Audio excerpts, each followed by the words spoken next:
नमस्कार दोस्तों, VNKD study portal में आपका स्वागत है। आज हम सब इस वीडियो में सामान्य हिंदी के अंतर्गत संज्ञा के बारे में पढ़ेंगे। हम सब यह भी जानेंगे कि संज्ञा किसे कहते हैं, संज्ञा के कितने भेद होते हैं और उन सभी भेदों को विस्तृत से पढ़ेंगे। साथ ही दोस्तों, यदि आप लोग अभी चैनल पर पहली बार विजिट कर रहे हैं तो चैनल को सब्सक्राइब जरूर कर लीजिए, साथ ही बेल आइकन को भी प्रेस कर लीजिएगा। वीडियो शुरू करने से पहले मैं आप लोगों से बता दूं कि यदि आप लोग यूपी लेखपाल, UPSI, जेल वार्डर, फायरमैन या वह सभी एग्ज़ाम जिसमें हिंदी पूछा जाता है उन सभी एग्ज़ाम की आप सब तैयारी कर रहे हैं तो उन सभी के लिए यह वीडियो बहुत ही महत्वपूर्ण है। तो चलिए अब शुरू करते हैं। तो चलिए सबसे पहले हम सब देखते हैं कि संज्ञा किसे कहते हैं, यानी संज्ञा किसे कहा जाता है। तो देखिए, जिस शब्द से किसी व्यक्ति, वस्तु, स्थान, भाव, प्राणी तथा अवस्था के नाम का बोध हो उसे संज्ञा कहते हैं। यानी देखिए, जिस शब्द से किसी व्यक्ति, वस्तु, स्थान, भाव, प्राणी तथा अवस्था के नाम का बोध होता है उसे संज्ञा कहा जाता है। और देखिए दोस्तों, संज्ञा शब्दों के बिना भाषा का बनना असंभव है, इसे भी याद रखिएगा। तो चलिए हम सब आगे उदाहरण के माध्यम से देख लेते हैं। तो देखिए, सबसे पहले आप सब यहाँ पर देखिए व्यक्ति के नाम। तो देखिए, राम, राहुल, प्रिया, यह सभी व्यक्ति के नाम हैं। यानी हम सब ऊपर पढ़े हैं कि जिस शब्द से किसी व्यक्ति का बोध हो, यहाँ पर देखिए उसे संज्ञा कहते हैं। तो देखिए यहाँ पर व्यक्ति का बोध हुआ। फिर आगे देखिए वस्तु का बोध हो, यानी वस्तु आम, पानी, मटर।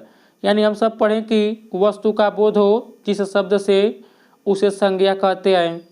यहाँ पर देखिए आगे स्थान का नाम दिया है, जैसे नगर, गांव, दिल्ली। तो देखिए इससे स्थान का बोध होता है, इसलिए यह भी संज्ञा है।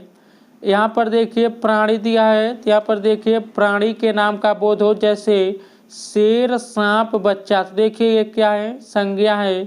फिर यदि हम बात करें भाव या अवस्था का बोध हो, यहाँ पर देखिए सुंदरता, खटास, बुढ़ापा। यहाँ पर देखिए भाव या अवस्था का बोध हो रहा है, इसलिए ये सभी क्या हैं, संज्ञाएं। यानी उम्मीद करता हूँ कि आप लोगों को स्पष्ट हो गया होगा कि संज्ञा किसे कहते हैं। यानी हम सब देखें कि जिस शब्द से किसी व्यक्ति, वस्तु, स्थान, भाव, प्राणी तथा अवस्था के नाम का बोध हो उसे संज्ञा कहते हैं। जैसे हम सब व्यक्तियों के नाम भी देखें, वस्तुओं के नाम भी देखें, स्थानों के नाम भी देखें, प्राणियों के नाम भी देखें, साथ ही भाव या अवस्था के नाम भी देखें। तो उम्मीद करता हूँ आपको समझ में आ गया होगा कि संज्ञा किसे कहते हैं। अब चलिए हम सब आगे देखते हैं। तो यहाँ पर देखिए अब आगे हम सब बढ़ते हैं संज्ञा के भेद। तो चलिए हम सब देख लेते हैं कि संज्ञा के कितने भेद होते हैं। तो देखिए आप सब, संज्ञा के 5 भेद होते हैं जो इस प्रकार है। तो देखिए सबसे पहला जो होता है वह व्यक्तिवाचक संज्ञा होता है। दूसरा जो होता है वह जातिवाचक संज्ञा होता है। तीसरा जो संज्ञा का भेद होता है वह समूहवाचक संज्ञा होता है। चौथा जो संज्ञा का भेद होता है वह द्रव्यवाचक संज्ञा होता है। पांचवा जो संज्ञा का भेद होता है वह भाववाचक संज्ञा का भेद होता है। यानी हम सब पढ़ें कि संज्ञा किसे कहते हैं। अब हम सब उसका भेद देख रहे हैं। तो संज्ञा के कुल कितने भेद होते हैं, 5 भेद होते हैं। कौन कौन होते हैं, तो देखिए एक व्यक्तिवाचक संज्ञा होता है, जातिवाचक संज्ञा, समूहवाचक संज्ञा, द्रव्यवाचक संज्ञा, भाववाचक संज्ञा। तो यही 5 जो हैं संज्ञा के भेद हैं। यदि आप इन्हें आसानी से याद करना चाहते हैं तो इस तरह याद कीजिएगा। तो देखिए सबसे पहले आप कहिएगा व्यक्ति जाति समूह, एक बार बोलिएगा, अब उसके बाद द्रव्य भाव, इस तरह याद रखिएगा। यानी व्यक्ति जाति समूह द्रव्य भाव, यही जो है संज्ञा के 5 भेद या प्रकार होते हैं, याद रखिएगा। आगे चलिए अब हम सब देखते हैं। तो देखिए सबसे पहले हम सब यानी संज्ञा का जो पहला भेद है, आगे हम सब पढ़ें व्यक्तिवाचक संज्ञा, तो इसके बारे में चलिए हम सब विस्तृत से देख लेते हैं। तो देखिए व्यक्तिवाचक संज्ञा किसे कहते हैं? जिस संज्ञा शब्दों से एक ही व्यक्ति, वस्तु या स्थान का बोध हो, उसे व्यक्तिवाचक संज्ञा कहते हैं। तो याद रखिएगा आप सब, एक बार और देख लीजिए इसका परिभाषा। जिस संज्ञा शब्दों से एक ही व्यक्ति, वस्तु या स्थान का बोध हो, उसे व्यक्तिवाचक संज्ञा कहते हैं। जैसे देखिए उदाहरण आप सब पहला देखिए, राम पढ़ता है, गंगा पवित्र नदी है, ताजमहल आगरा में है। तो यहाँ पर आप सब इन उदाहरणों में ध्यान से देखिए। सबसे पहले आप सब देखिए राम पढ़ता है, पहला जो उदाहरण है। तो देखिए यहाँ पर राम जो दिया है, इससे देखिए विशेष व्यक्ति का पता चलता है। दूसरा उदाहरण यदि आप सब देखेंगे तो यहाँ पर देखिए दिया है गंगा पवित्र नदी है। तो यहाँ पर देखिए गंगा जो दिया है, यानी देखिए गंगा जो है यह एक विशेष नदी है। साथ ही यदि आप तीसरा उदाहरण देखेंगे तो यहाँ पर देखिए लिखा है ताजमहल आगरा में है। तो यहाँ पर देखिए ताजमहल से आपको एक विशेष स्थान का पता चलता है। यानी आप सब देखिए राम, गंगा, फिर ताजमहल से किसी विशेष व्यक्ति, विशेष नदी तथा विशेष स्थान का पता चलता है। अतः ये क्या है? व्यक्तिवाचक संज्ञा है। तो आप सब याद रखिएगा। तो उम्मीद करता हूँ आपको समझ में आ गया होगा कि व्यक्तिवाचक संज्ञा किसे कहते हैं, और साथ ही हम सब व्यक्तिवाचक संज्ञा के उदाहरण भी देख लिए हैं। अब आपको स्पष्ट हो गया होगा। आगे चलिए देख लेते हैं। देखिए यह भी बहुत महत्वपूर्ण है, इसे देखते हैं। तो यहाँ पर लिखा है व्यक्तिवाचक संज्ञा के अन्य उदाहरण। तो देखिए वो हम सब सामान्य उदाहरण देखे हैं, और साथ ही व्यक्तिवाचक संज्ञा के अन्य उदाहरण चलिए हम सब देख लेते हैं। तो सबसे पहले आप सब जान लीजिए, व्यक्तियों के नाम जितने भी होते हैं सभी व्यक्तिवाचक संज्ञा होते हैं। साथ ही स्थानों के नाम जितने भी होते हैं व्यक्तिवाचक संज्ञा होते हैं। दिशाओं के नाम जितने भी होते हैं व्यक्तिवाचक संज्ञा होते हैं। समुद्रों के नाम जितने भी होते हैं व्यक्तिवाचक संज्ञा होते हैं। पर्वतों के नाम जितने भी होते हैं व्यक्तिवाचक संज्ञा होते हैं। पत्र पत्रिकाओं के भी जितने नाम होते हैं यह देखिए सभी जो होते हैं व्यक्तिवाचक संज्ञा होते हैं। साथ ही पुस्तकों के नाम भी व्यक्तिवाचक संज्ञा होते हैं। तो इसे याद रखिएगा। अब चलिए हम सब ये जो व्यक्तिवाचक संज्ञा के अन्य उदाहरण हैं चलिए देख लेते हैं। तो देखिए व्यक्तियों के नाम यदि हम देखेंगे, जैसे रीमा, श्याम, अजय, हरि, सुरेश, महेश, रमेश, दिनेश। तो देखिए व्यक्तियों के नाम व्यक्तिवाचक संज्ञा होते हैं। स्थानों के नाम यदि हम देखें तो जैसे हरियाणा, दिल्ली, कानपुर, गोरखपुर, लखनऊ। तो वह स्थानों के नाम भी व्यक्तिवाचक संज्ञा होते हैं। आगे देखिए दिशाओं के नाम यदि हम देखें तो पूर्व, पश्चिम, उत्तर, दक्षिण। तो दिशाओं के नाम भी व्यक्तिवाचक संज्ञा होते हैं, याद रखिएगा। और देखिए यदि हम समुद्रों के नाम को देखें, जैसे भूमध्य सागर, हिंद महासागर, अरब सागर, प्रशांत महासागर। तो देखिए सभी जो हैं समुद्रों के नाम भी व्यक्तिवाचक संज्ञा हैं। आगे चलिए हम सब देखते हैं पर्वतों के नाम। तो देखिए पर्वतों के नाम भी व्यक्तिवाचक संज्ञा होते हैं। जैसे शिवालिक हो गया, हिमालय हो गया, अलकनंदा, काराकोरम, अरावली। तो देखिए पर्वतों के नाम भी व्यक्तिवाचक संज्ञा होते हैं, याद रखिएगा।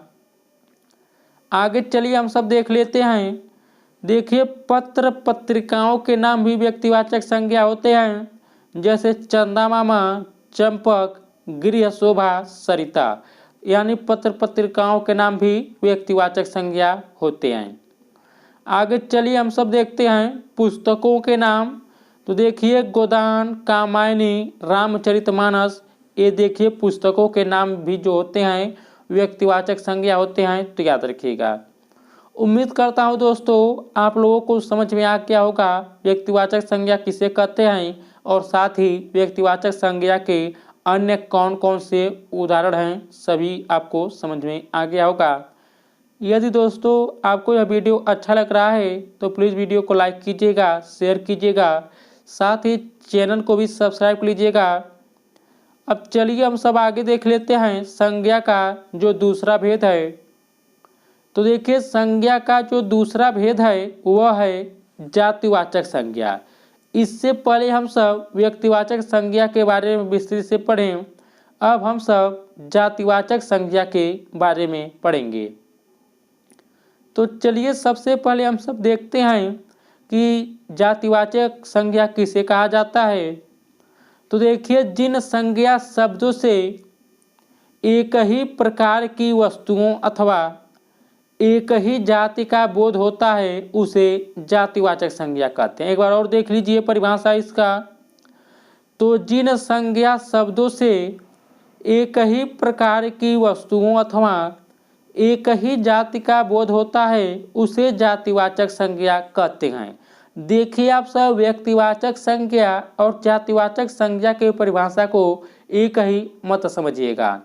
व्यक्तिवाचक संज्ञा के परिभाषा कौन सा यह जाने हैं कि जिस संज्ञा शब्दों से एक ही व्यक्ति वस्तु या स्थान का बोध हो उसे व्यक्तिवाचक संज्ञा कहा जाता है।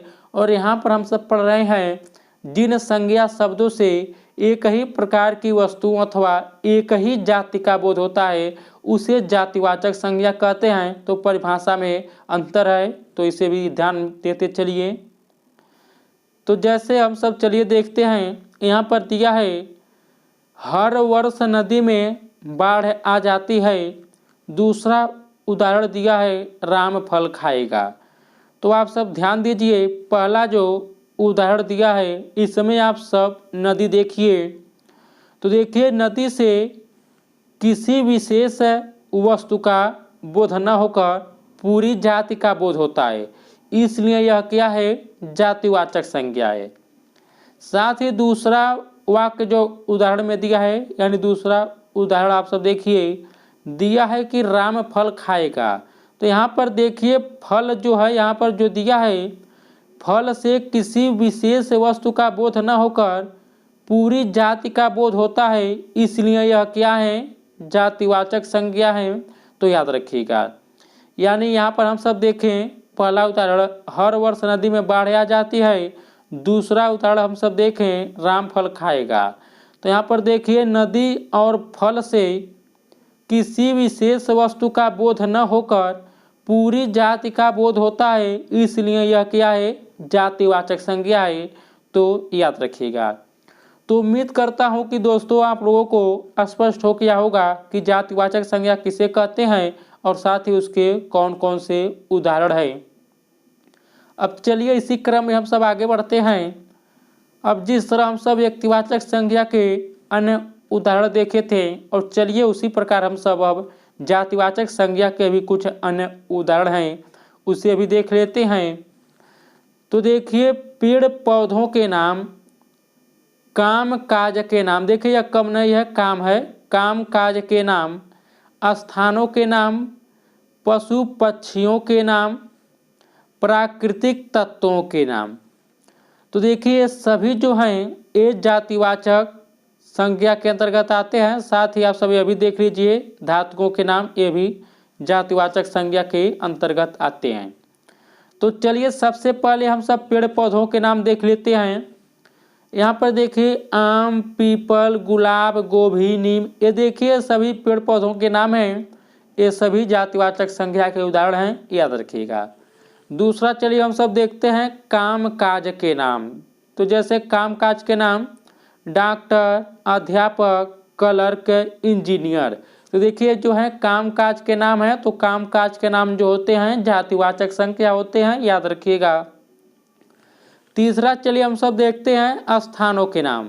तो स्थानों के नाम जैसे चौराहा, गली, बाजार, गांव, तो ये सभी क्या हैं, जातिवाचक संज्ञा हैं।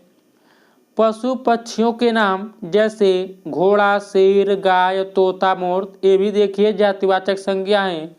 प्राकृतिक तत्वों के नाम जैसे तूफान, बिजली, वर्षा, भूकंप, ये देखिए सभी क्या हैं, जातिवाचक संज्ञा के उदाहरण हैं, यानी ये सभी जातिवाचक संज्ञा के अंतर्गत आते हैं। आगे देखिए अगला जो है धातुओं के नाम जैसे सोना, चांदी, लोहा, शीशा, ये सभी जो होते हैं यह जातिवाचक संज्ञा के उदाहरण होते हैं, याद रखिएगा। तो उम्मीद करता हूँ आपको समझ में आ गया होगा कि जातिवाचक संज्ञा किसे कहते हैं और जातिवाचक संज्ञा के कौन कौन से उदाहरण हैं। चलिए अब आगे देख लेते हैं। संज्ञा का जो तीसरा भेद है वह है समूहवाचक संज्ञा। तो चलिए हम सब देखते हैं कि समूहवाचक संज्ञा किसे कहते हैं। तो देखिए जिन संज्ञा शब्दों से व्यक्तियों, वस्तुओं आदि के समूह का बोध होता है उसे समूहवाचक संज्ञा कहते हैं। तो समूहवाचक संज्ञा किसे कहते हैं, जिन संज्ञा शब्दों से व्यक्तियों, वस्तुओं आदि के समूह का बोध होता है उसे ही समूहवाचक संज्ञा कहते हैं। चलिए हम सब देखते हैं आगे।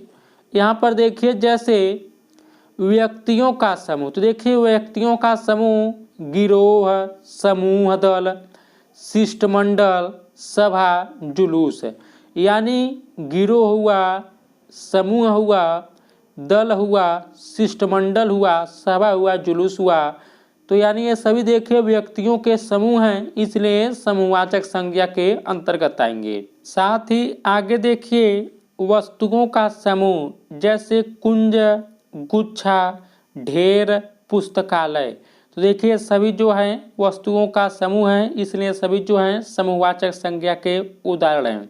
तो दोस्तों उम्मीद करता हूं कि आपको समझ में आ गया होगा कि समूहवाचक संज्ञा किसे कहते हैं और साथ ही उसके कौन कौन से उदाहरण हैं। आगे चलिए हम सब देखते हैं अगला जो संज्ञा का भेद है वह है द्रव्यवाचक संज्ञा। तो देखिए द्रव्यवाचक संज्ञा किसे कहा जाता है, जिस संज्ञा शब्द से किसी द्रव्य या पदार्थ के नाप या तौल का बोध हो उसे द्रव्यवाचक संज्ञा कहते हैं। एक बार और देख लीजिए परिभाषा इसका, जिस संज्ञा शब्द से किसी द्रव्य या पदार्थ के नाप या तौल का बोध होता है उसे ही द्रव्यवाचक संज्ञा कहते हैं। जैसे देखिए धातु एवं खनिजों के नाम सोना, चांदी, लोहा, पीतल, तो ये सभी क्या हैं, यह द्रव्यवाचक संज्ञा है। तो धातु एवं खनिजों के नाम क्या हैं, यह सभी द्रव्यवाचक संज्ञा हैं। और दूसरा यहाँ पर देखिए खाने पीने की वस्तुओं के नाम, तो खाने पीने की वस्तुओं के नाम जैसे कौन कौन हुए, पानी हुआ, दूध हुआ, तेल हुआ, तो ये सभी क्या हैं, द्रव्यवाचक संज्ञाएं। तो उम्मीद करता हूँ दोस्तों आपको यह भी समझ में आ गया होगा कि द्रव्यवाचक संज्ञा किसे कहते हैं। यदि आपने अभी तक वीडियो को लाइक नहीं किया तो लाइक जरूर कर दीजिए। चलिए अगला देखते हैं। तो देखिए अगला जो है यानी संज्ञा का जो अंतिम भेद है पांचवा, वह है भाववाचक संज्ञा। तो चलिए हम सब देखते हैं कि भाववाचक संज्ञा किसे कहते हैं। जिस संज्ञा शब्द से किसी वस्तु या पदार्थ के गुण, दोष, रंग, दशा, भाव, आकार आदि का बोध होता है उससे भाववाचक संज्ञा कहते हैं। तो भाववाचक संज्ञा किसे कहते हैं, जिस संज्ञा शब्द से किसी वस्तु या पदार्थ के गुण, दोष, रंग, दशा, भाव, आकार आदि का बोध होता है उससे भाववाचक संज्ञा कहते हैं। जैसे यहाँ पर आप सब देख ही लीजिए, यह इम्पॉर्टेंट है इतना, इसलिए मैं यहाँ पर देखिए इसे अलग से लिख दिया हूँ। यहाँ पर देखिए आशा, निराशा, क्रोध, ये देखिए जो है ये भाव को दर्शाते हैं। और बुढ़ापा, भूखा, प्यासा, ये देखिए दशा को दर्शाते हैं, तो इतना भी ध्यान दीजिएगा। आशा, निराशा, क्रोध, यहाँ पर देखिए भाव को दिखाते हैं। बुढ़ापा, भूखा, प्यासा, ये सभी जो है दशा को दिखाते हैं। यहाँ पर देखिए, जैसे यहाँ पर उदाहरण देख लीजिए भाववाचक संज्ञा का। बचपन का समय अमूल्य होता है, मित्रता में कभी धोखा नहीं करना चाहिए, बुढ़ापा कष्टकारी अवस्था होती है। तो यहाँ पर आप सब देख लीजिए, बचपन जो पहला उदाहरण में दिया है, दूसरा में देखिए मित्रता दिया है, तीसरा में बुढ़ापा के साथ साथ अवस्था भी दिया है। तो यानी आप सब देखिए बचपन, मित्रता, बुढ़ापा, अवस्था, ये शब्द भाव को प्रकट करते हैं, इसलिए ये भाववाचक संज्ञा हैं। यानी ये सभी क्या हैं, भाववाचक संज्ञा के उदाहरण हैं। तो उम्मीद करता हूँ दोस्तों आपको समझ में आ गया होगा कि भाववाचक संज्ञा किसे कहते हैं। तो देखिए यह संज्ञा का अंतिम भेद था, यानी भाववाचक संज्ञा यह जो था यह संज्ञा का अंतिम भेद था। तो दोस्तों इस वीडियो में हम सब यह पढ़ें कि संज्ञा किसे कहते हैं, संज्ञा के कितने भेद होते हैं और उन भेदों के बारे में विस्तृत से पढ़ें।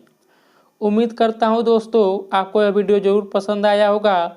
यदि पसंद आया है तो प्लीज़ वीडियो को लाइक कीजिएगा, शेयर कीजिएगा, और यदि आप डेली जो है सामान्य हिंदी से चैप्टर वाइज जो है पढ़ना चाहते हैं तो चैनल को सब्सक्राइब जरूर कर लीजिएगा। देखिए आज हम सब पढ़े हैं संज्ञा। अब कल जो वीडियो बनेगा, यानी अगला जो वीडियो बनेगा वह देखिए इसका प्रैक्टिस सेट बनेगा। यानी हम सब तो पढ़ लिए, अब हम सब प्रैक्टिस करेंगे कि संज्ञा में जितना हम सब पढ़ें कितना जो है हम सब सही कर पा रहे हैं। वीडियो अच्छा लगे तो लाइक कीजिएगा, शेयर कीजिएगा, साथ ही चैनल को भी सब्सक्राइब कर लीजिएगा। तो इस वीडियो में इतना ही दोस्तों। नमस्कार, जय हिंद, जय भारत।